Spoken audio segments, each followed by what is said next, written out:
Super excited that you guys are here, and like I said, if my name's Taylor, and if I've not had the chance, let's not make airplanes. I would love to just get a chance to meet you, maybe after tonight's gathering, over some nachos and some caramel apples.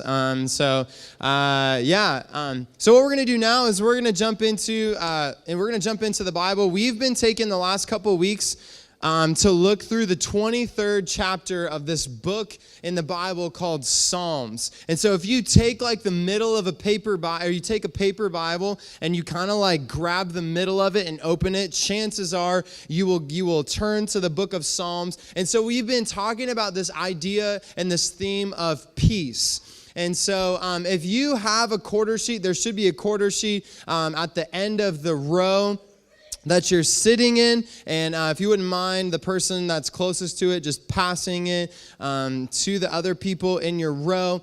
This might just help direct you and guide you in taking notes, so writing some things down for tonight.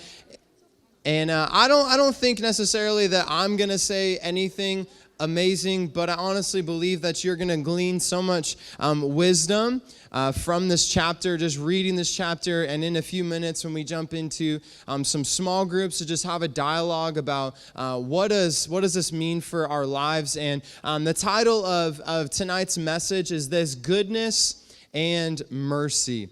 Goodness and mercy. And so I'm going to kind of introduce this idea that we find in verse 6 of Psalm 23. And then in a few moments, like I said, we're going to jump into some small groups and talk through what is goodness and mercy and what does that exactly mean. And one of the things that I've been talking about every week is this website called The Bible Project. And so if you're ever curious about themes in the Bible, words in the Bible, overviews of books of the Bible, thebibleproject.com is an incredible resource to look at these really well done videos kind of explaining these different words and themes and topics and books of the Bible. And I would encourage you, if you have not yet done it, I'd encourage you to get on bibleproject.com/explore/Psalms and just watch the brief 8-minute video overview of the book of Psalms. It will be super, super enriching. And like I said the other 2 weeks, if you've been with us the last 2 weeks, I'm also kind of using this book called Grace in the Valley by Heath Adamson.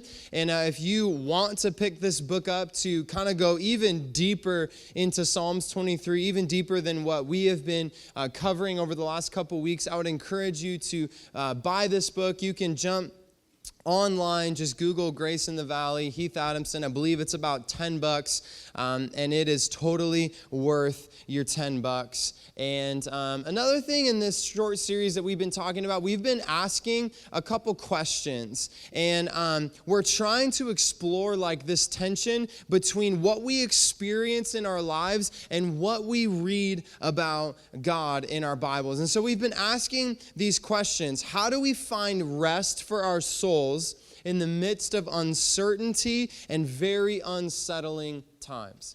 How do we find peace in the midst of chaos? And I think we could all agree that there is a lot of chaos in the world today, right? There's so much fighting. Like, you go down the road and you read that sign in the trailer. We were going to Walmart to buy like supplies for tonight, me and Brandon, and I was just laughing of how like biased that sign is. And just like how hateful like that sign, the message on that sign always is. And so that even that is a reminder that we live in such a chaotic time. And another thing too is, how do we trust that the involvement of God in our lives is enough? How do we know that the involvement in what God does in our life is truly enough? How do we ultimately find peace?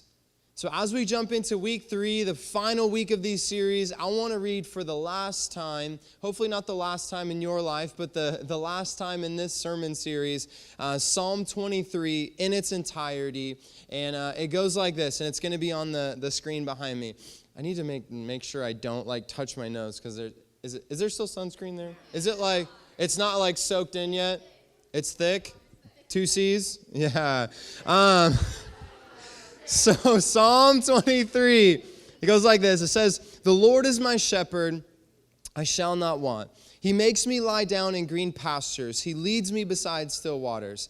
He restores my soul.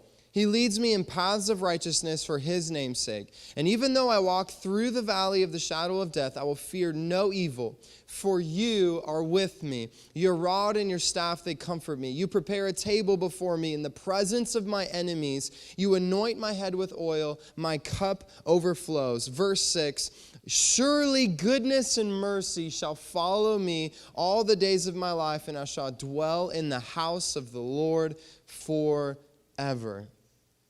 And so what I want to do is I want to take the first couple minutes of this message, and I want to just give a recap of the last 2 weeks. Because when we read these 6 verses, it can be kind of confusing. It can, like, what is he talking about? Your rod, your staff, they comfort me. Green pastures, like still waters. What on earth does that mean? And so in week 1, we looked through the first 3 verses. And the key element that we talked about in verse 1 was the seemingly peaceful mindset that the writer was in. And the tone of these verses sounds sort of like a hippie who wrote these at Woodstock in like a VW bus, you know? It's just like, oh man, good times, green pastures, still waters. Yeah, free bird, you know? Like that's the tone of it. And it sounds like someone who is at complete peace. It has a peaceful outlook on the world. It has this peaceful outlook on who God is. And so they would have to have this mindset to write something like this. And I would agree. The writer of Psalms is at peace, but not because of his circumstances, but because of who was in control of his life and who his life was submitted to. And that was God. So David, the guy who wrote this psalm, he wrote about being in green pastures, beside still waters, and he's finding rest for his soul. He's taking more than just a really good nap. Like he's finding deep peace and deep rest in his soul. And the crazy part of all of this was his actual circumstances that he was walking through. He was being hunted by the king of the nation that he was actually anointed to be the king of. He was alone in the wilderness, freezing and starving. I don't even like to be alone at like a get-together with my family that I know. You know, like we don't even want to go to like your uncle's birthday party without your brother or sister or your own family, right? Okay, I'm just the only one that doesn't like to be alone, I guess. But imagine being in the cold wilderness, alone, starving, being hunted. But while all of this was happening, he was trying to experience the good. And another major idea that we looked at in week 1 was this question: what if God intentionally takes us through desolate places? What if God puts us in the midst of a storm? And so we looked at Mark chapter 4. Mark was this guy who was a follower of Jesus when Jesus was on the earth, and he witnessed miracles and teachings. And there was this one time that was recorded in Mark 4 where Jesus told his 12 disciples, said, "Hey, I want you to get into this boat. I want you to sail across the Sea of Galilee to the other side." So they all jump into this boat, and then a few hours later, it doesn't really tell us when, but this massive storm came up, and it started dumping like water into this boat, and these people are freaking out, and Jesus was sleeping. And they're like, "Dude, what the heck? Like, what are you doing? Why are you asleep? Do you not care about us?" And he's like, "Dude, chill out, waves, chill out, wind, like, it'll be fine. Why do you guys not have any faith?" Like, this is like my interpretation. It's not really what Jesus said. But he said, "Peace be still," to the waters. And then they reached the other side. And this story gives us a glimpse of maybe what David was referencing when he described himself walking through the dark valley. But to David, it was green pastures and still waters, because he knew who held it all together. He knew exactly how it would end. And David understood that his best defense against being hunted was not to fight, but to trust in the faithfulness of God. And then last week we looked at verses 4 through 5, and we zeroed in on what makes us feel comforted in the midst of discomfort. And I gave some examples of my family. Our oldest daughter, Madison, she's 2.5, and she finds comfort in her giant stuffed Saint Bernard named James. And he is huge. We showed you a picture of her, and it's just massive, and she loves that thing so much. And this tiny giraffe that she named Malo when she was just she's still a little kid, I guess a baby, I don't know. And so she finds comfort in her stuffed animals. Hayden, she has this like plastic crescent wrench right there. She has this plastic crescent wrench that she just loves for some weird reason. I don't get it. And then Megan, I touched it. Megan finds comfort in cozy blankets. She finds comfort in fuzzy socks and pajamas. This is the newly acquired blanket. It's actually Hayden's, but you could literally fit 22 Haydens in that blanket. Like, it is massive. It is cozy. It is comfortable. We fight over it at my house because it is amazing. And then for me, I find comfort in my Nike slides and my blue swim trunks. And this is where you'll find me most days, is laying on the ground, playing with toys, getting stickers put on me, and it's a good time. But then we also talked about like the things in our lives, like knowing that it's not like my goodness that makes me find approval from God. It's knowing that God holds my life together, and that when I make mistakes, that God still holds me together. Knowing that my family loves me, that my family has my back. And so these are all things that Megan and I and our family find comfort in. But when we looked at verses 4 through 5, we found a couple things that David found his comfort in. And in verse 4, he found comfort in the presence of God. He found comfort in the faithfulness of God. And he found comfort knowing that he belonged to God. And the crazy thing is nowhere does David equate his comfort with his circumstances, but instead he finds his comfort in the faithfulness and the nearness of God. So with all of that being said, we're going to dive into verse 6 of Psalm 23. We already read it, but we're going to read it one more time. It says this: "Surely goodness and mercy shall follow me all the days of my life, and I shall dwell in the house of the Lord forever." And so the main thought that we're going to talk about tonight is this. If you're taking notes, I would love for you to write this down. The goodness and mercy of God will be with you forever. The goodness and mercy of God will be with you forever. So with most endings in stories and movies and in books, the ending comes at the end. The ending, I know. Yeah, it's crazy, right? Yeah. You know, in my 62 years of living and vacationing, that's where I learned that. Endings come at the end. But what we find is David writing this ending at the end of chapter 23. This statement comes at the end of being in the green pasture, comes at the end of being beside still waters. It comes at the end of going through the valley of the shadow of death. It comes after the banquet and the remembrance of the faithfulness of God. And one thing about verse 6 in English that doesn't really sound comforting is the goodness and mercy shall follow me. It sounds creepy, right? It sounds slightly creepy at face value, or it sounds creepy, or it sounds like goodness and mercy will never catch up to you. Like it will always be following behind you like the little brother or little sister on a bike ride. So I'm a younger sibling. My sister is 4 years older than me, and we would go on bike rides. How many people are from Centralia? Just by show of hands. Harold's Burger Bar. Do you guys know is that still a thing? Okay, Harold's Burger Bar.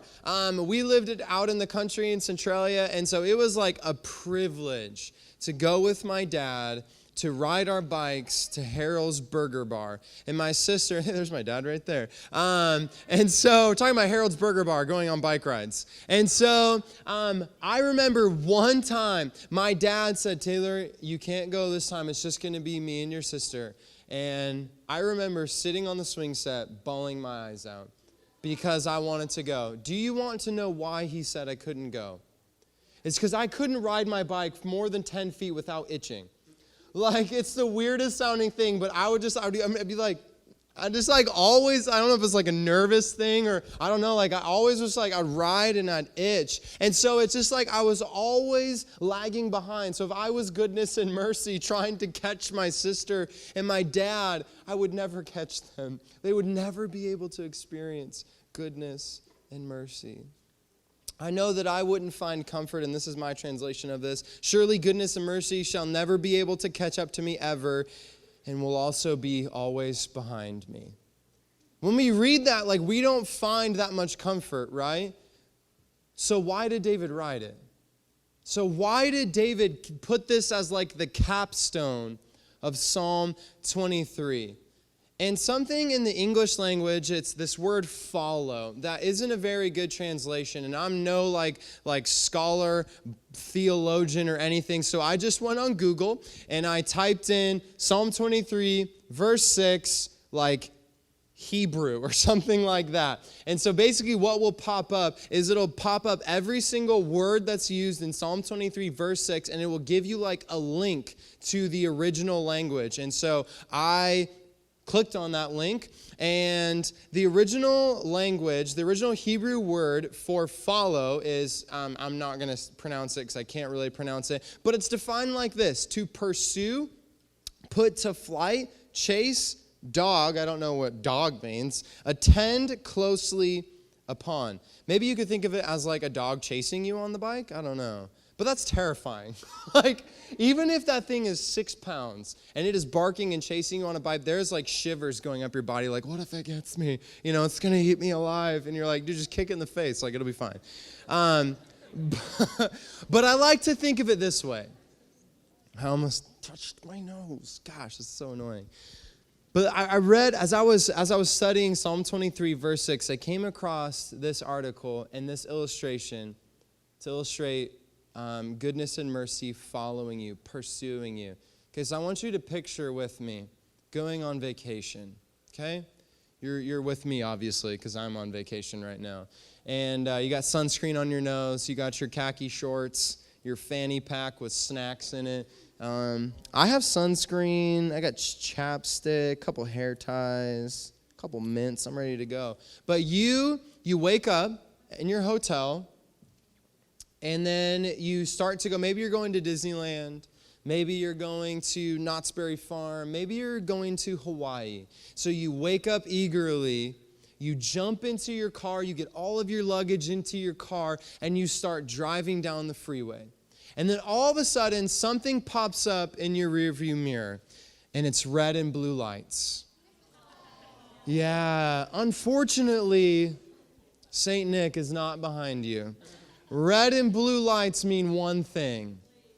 It means a police officer. It means a state patrolman. And so you're just trucking down the freeway, and when you see red and blue lights, you have two options. Come on. Marisa has never done this before, ever. You have two options. One's good, one's bad. The first one, you're just like, okay, you accept defeat. You accept that you did something wrong. You pull off, you get off the rumble strip, and you go to the shoulder. And then you just wait for the cop. Or the bad decision, or if you just want to get on TV, I don't know. You have this desire to just stomp on the gas pedal. And so you just start flying down the freeway. I don't know why you made the bad decision. Just follow me here. You made the bad decision. You pedal to the metal, onward. And then the red and blue lights still are following you. And then you regret your decision. You're like, what have I done? He's going to kill me. He's going to ram the back of my car. I'm going to flip over like 10 times, and that's going to be it. I'm not going to be able to see my family anymore. I'm not going to be able to see my friends anymore. And it's just over. And then he keeps following you. And then you realize that your piece of junk Honda Civic cannot outrun the state patrolman. Nothing against Honda Civics. I had one too. I had two of them actually. I wrecked one of them. And so you realize that you can't outrun this like Dodge Charger like SRT 8. And so you're like, okay, I'm going to pull over. I'm just going to get arrested. It'll be fine. And so you pull over and you get over the rumble strip. You sit there on the shoulder and you're like, okay, I'm done. And then the state patrolman walks over and he goes on your passenger window and you're like, why don't you have your gun? Why aren't you yelling at me right now? And he, points down and you roll your window down and he, this is not my wallet, this is my phone, but he hands you a wallet and he says, hey, so I was filling out some paperwork in the parking lot of the hotel and I noticed that you dropped your wallet and so I was just chasing you to get your wallet back to you. How many of you would be thankful for that scenario? Yeah, I would be so thankful for that scenario. Yeah, you would. Hopefully you're never in that scenario. That's a good point. And then he does something else. He says, step out of the vehicle. You're just like, oh gosh, here it is. He was just sugarcoating it before he's going to end my world. And so you're just like shaking, you're quivering, you get out of your car, and he says, please turn around and put your hands behind your back. So you put your hands behind your back, and you're like, I'm done. I'm getting arrested. I can never get that job at Burger King that I've always wanted. I can't do it because I have a criminal record from outrunning the police. And then he escorts you to your car, and he starts driving. And you're like, just thinking about everything that you will never be able to do because you're going to jail for life. You won't be able to see your family, your friends, nothing. But then you notice something. He starts to drive not towards the police station, but to the hills. And you're like, great, he's going to murder me now. And so he's not driving to downtown Chehalis. He's not driving to Lewis County Jail. He's driving out towards the country. And then he pulls up he pulls into this driveway. Sure enough, this is where you're going to breathe your last breath. And then you start driving down this gravel road, long gravel road. And then you get to this gate. And you're like, oh, snap. Maybe he's going to kill me in style. I don't know. And you're asking all of these questions. And he punches in a pin pad and the gate opens. And he drives up. And then all of a sudden you see this beautiful mansion. You're just like, oh. And he said, hey, I want you and your family to live with me in this house forever.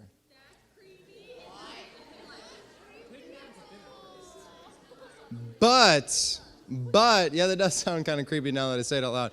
So, but, okay. So, maybe this will bring some more comfort to you. There's like butlers, there's like servants, there's all of these people coming to serve you. Questions later. And so he said, I want you and your family to live with me in this mansion forever. And now obviously this is not exactly what David is saying in Psalm 23 verse 6. And just fight past the potentially awkward. But I honestly believe that this is a fantastic analogy of goodness and mercy. Goodness and mercy, not something that lags behind you, not something that will never catch you, but the goodness and mercy of God that consumes your life, and you get to dwell with God forever. While we might be experiencing questions, we might be experiencing doubt, we might be experiencing the green pasture or the valley in our lives, but we can rest assured knowing that the goodness of God, the mercy of God, and the love of God will pursue us all the days of our life. And I'm sure David was experiencing all of those things, questioning, doubt. But by the end of Psalm 23, he was able to say, surely He was able to say with confidence, knowing because of God's faithfulness, that his goodness and mercy will follow. So how do we know if the goodness and mercy of God follows us? The goodness and mercy comes from surrender. It's a surrender of our own solutions to our problems. It's a surrender of being, quote, good enough for God. It's a surrender that you are lost and you need to be found. And so the end of Psalm 23 is this. God reassures us that he is the fulfillment of our longings. The end of Psalm 23 and the confidence that we find is he reassures us that he is the fulfillment of all of our longings. So what we're going to do is we're going to jump into our small groups right now, and we're going to take the next 20 minutes, and we're going to talk through a couple questions and kind of just process together what this mercy and goodness and living in the house of the Lord, what that means. And so the two questions are this. How do we know the goodness and mercy of God follows us? What does the goodness and mercy of God look like in our lives? And what do you think it means to dwell in the house of the Lord forever? And then I want you guys to pray at the end of your small group. And so would you stand with me? I'm going to pray, and we'll jump into our small groups, and then we'll move on with the other portion of our night. Jesus, we thank you so much for who you are.